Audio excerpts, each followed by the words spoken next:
ለምን ትጨነቃላችሁ? ጌታ ሆይ መቼ ነው የምታሳካልኝ? መቼ ነው የራሴ ጎጆ የሚኖረኝ?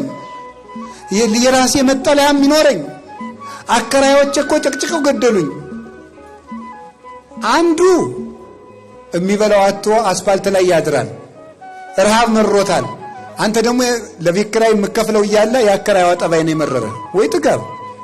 ይሄ እንደው እናቱ የሞተችበትና ገበያ ሄደችበት እኩል ያለቅሳል። እውነት ነው። አከራይ የሚጨቀጭቅ ይመስለኛል። አልፎ አልፎ አከራይ ይጨቀጭቃሉ። ደሞዝ እያጣሩ ይጨምራሉ፣ ሲወደድ ይጨምራሉ። እነሱ ያለ ቤት የተፈጠሩ አይመስሉም። እንደው ከእናታቸው ማህፀን ሲወጡ እንደው አንድ ቪላ እያያዙ የተወለዱ ነው የሚመስሉት፣ ሲጨክኑ ማለት ውጡ ሲሉ። እናንተም ተው፣ በሕግ አምላክ ታረሙ፣ በመምህር አምላክ ቤቴ እግዚአብሔር ነው። ሰው ድሃ አታሰቃዩ። እውነቴን ነው። ተዛዝነን ዘመኑን እንለፈው። በወንድሙ የሚጨክን ለሱም ጨካኝ ሰው ይጥልበታል። ርህሩህ ሁኑ፣ ድሃ አትግፉ። ክርስቶስን ፍለጋ እዚህ እንደተሰበሰባችሁ አውቃለሁ። መቅደስ ውስጥ ቁጭ ብሎ የሚጠብቅ እንደ ንጉሥ ቁጭ ብሎ የሚጠብቅ አይደለም። አስፋልት ላይ ያለው ድሃ ክርስቶስ ነው። ጦም የሚያድረው ወንድማችን ክርስቶስ ነው።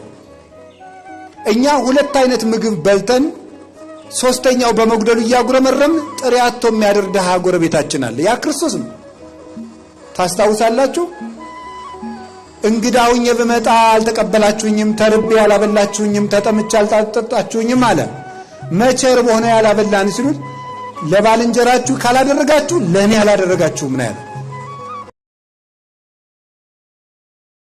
ሰው እንደፈለገው ያስብ፣ እንደፈለገ ማሰብ ይችላል። ብቻ ልንገራችሁ፣ ሰዎች ስለገመቱን የሚበላሽ ማንነት የለም አለ። እግዚአብሔር ብቻ የሚያውቀው ማንነታችን ላይ ነው መጨነቅ።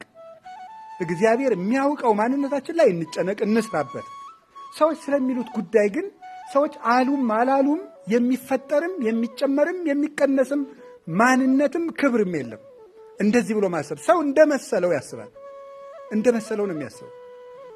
ወሬ ሰምቶ ያስባል፣ እንደለመደው ያስባል፣ እንደ ቀድሞ እውቀቱ ያስባል፣ በመንፈሳዊ መጠኑ ልክ ያስባል፣ በእድሜው ልክ ያስባል። ሰው እንዳቅሙ ነው የሚያስበው። እንዳቅሙ ያስባል። ግን የሚያስበው በዚህ መጠን ነው ማለት ነው። በቃ እንደዚህ ብሎ ማሰብ ነው። አይነ ልቡናዬን አብራልኝ፣ የነፍሴን ገበያ ገብቼ ለመመለስ አብቃኝ።